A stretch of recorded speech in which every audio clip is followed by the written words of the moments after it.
Hari ini tersangka Peggy Setiawan akan menghadapi sidang putusan pra-peradilan. Pihak Peggy menyebut optimis hakim akan memutus objektif agar Peggy bisa terlepas dari status tersangka. Tim kuasa hukum Peggy menyebut banyaknya kesalahan prosedur dalam penetapan tersangka Peggy. Bukti-bukti itu bukan dilihat dari kuantitas, tapi kualitas bukti itu menunjukkan nggak ada tindak pidana yang dilakukan oleh Peggy Setiawan seperti itu. Jadi bukan buktinya bentuknya banyak tapi tidak menunjukkan keterkaitan pada tindak pidana. Kita kan sudah tahu dari kejaksaan pun itu berkas dikembalikan dengan P18 dan kemarin itu di tanggal 2 Juli masih P19. Artinya secara material formil itu bukti tidak terpenuhi seperti itu. Makanya kita yakin bahwa Peggy Setiawan bukanlah pelakunya dan Peggy Setiawan bukanlah Peggy alias Peron yang tertera di dalam DPO tahun 2016. Sementara keluarga Peggy Setiawan, ibu dan adiknya bakal memberi dukungan dengan hadir di ruang sidang hari ini. Tim kuasa hukum Polda Jabar selaku termohon dalam gugatan pra-peradilan tersangka Peggy Setiawan pada Jumat lalu menyatakan menolak semua dalil-dalil selama persidangan. Inti dari kesimpulan pra-peradilan itu bahwa penetapan tersangka oleh penyidik terhadap Peggy Setiawan sudah sah menurut hukum. Jadi pada hakikatnya kami menolak dalil-dalil apa yang disampaikan oleh para pemohon, ya, mulai dari pemeriksaan para saksi, kemudian ahli pun dari pihak mereka juga sama mendukung kami. Publik pun menanti apakah Peggy dapat terlepas dari jerat status tersangka atas kasus pembunuhan Vina dan Eki Cirebon. Tim Liputan Kompas TV.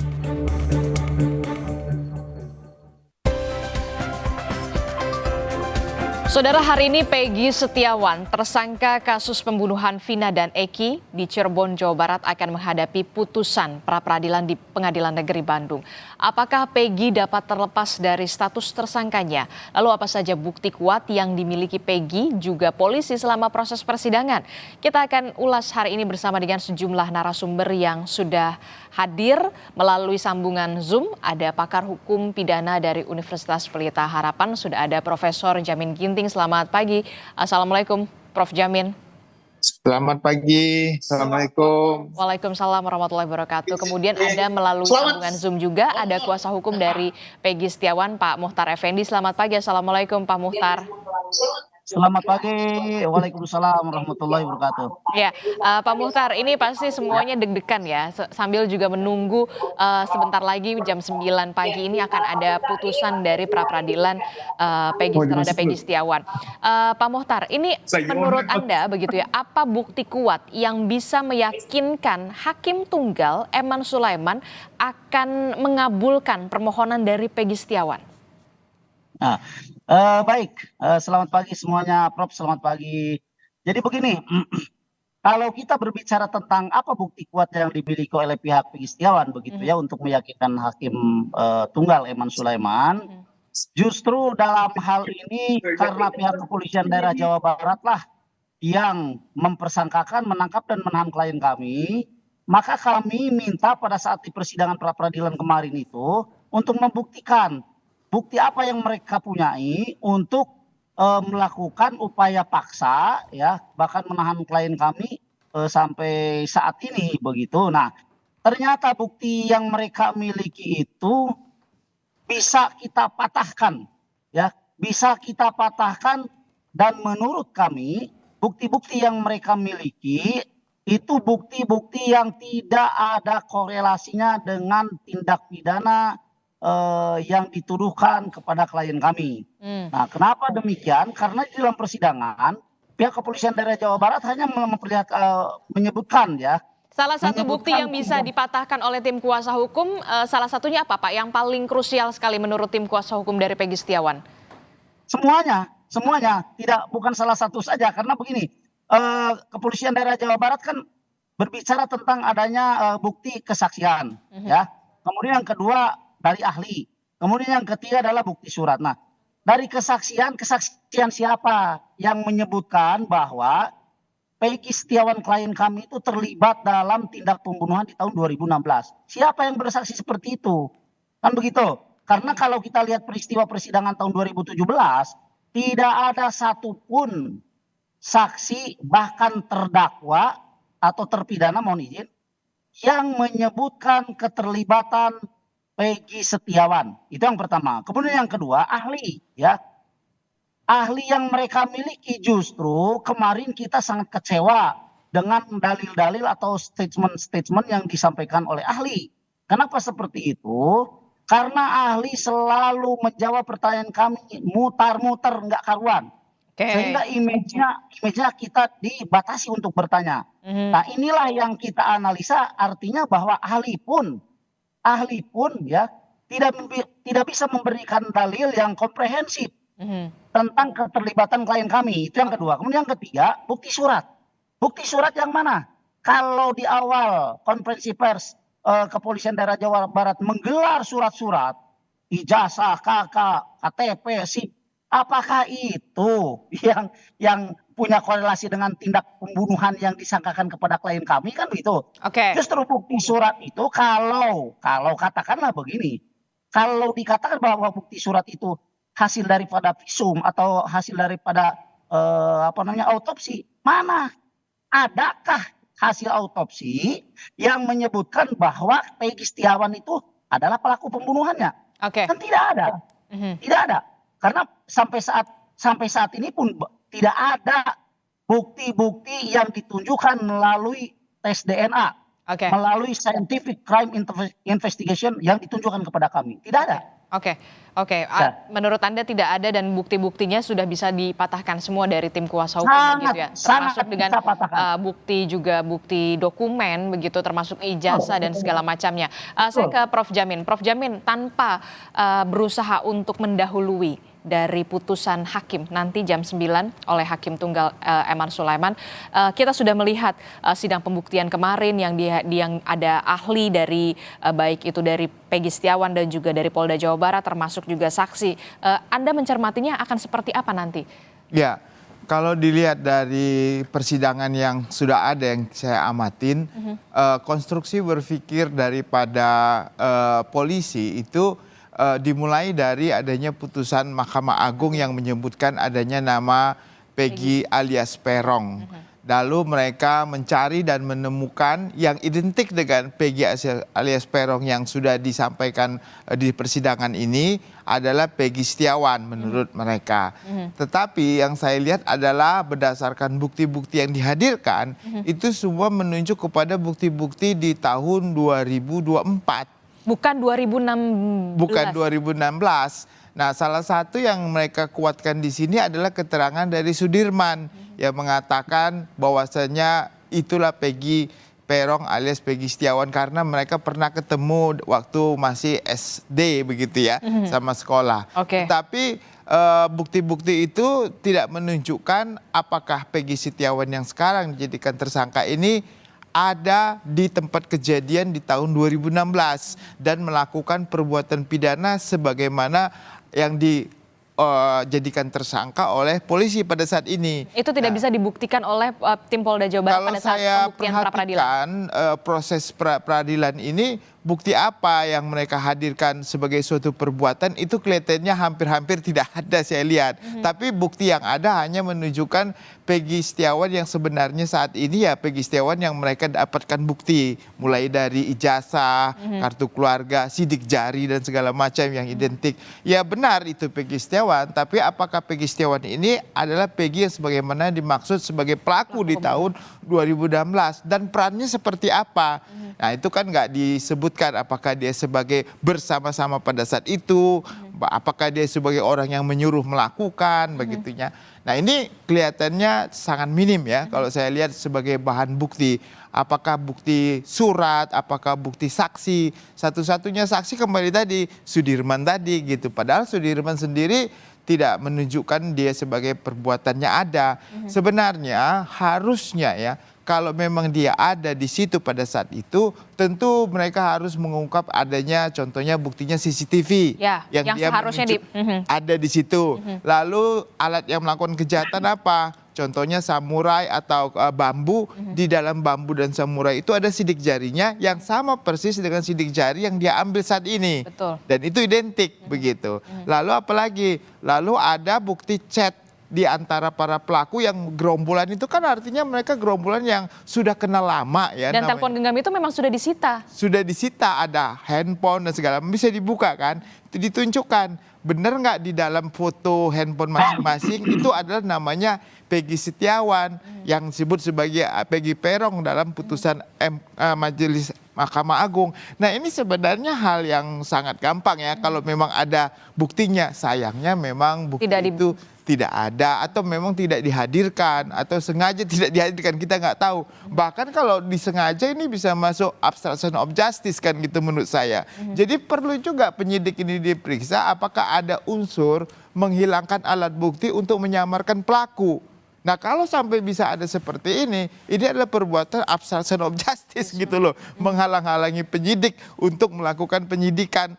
Padahal dia juga yang melakukannya. Nah jadi sebenarnya ini peran Propam atau peran daripada Arwasum untuk pengawasan terhadap penyidik yang tahun 2016 ini harus terjun begitu. Supaya masyarakat ini bisa melihat ternyata kemungkinan adanya polisi yang menghilangkan barang bukti atau penyidik itu untuk menutupi siapa pelaku sebenarnya itu bisa diungkap di penyidikan begitu. Dan kredibilitas dari kepolisian juga saya lebih bagus akhirnya gitu karena dia bisa melihat kalau sampai ada polisi yang nggak benar yang berusaha untuk menghilangkan pelaku asli dengan menghilangkan barang bukti bisa diungkap begitu. Oke, ini kan memang juga sempat disayangkan begitu, termasuk juga saya menyayangkan kenapa pada saat sidang pembuktian yang memang seharusnya bisa dibuktikan oleh Polda Jawa Barat, salah satunya adalah kalau tidak salah ada 6 CCTV yang memang menjadi salah satu alat bukti begitu, termasuk juga telepon seluler itu tidak dihadirkan. Ataukah memang punya ada alasan lain ini beririsan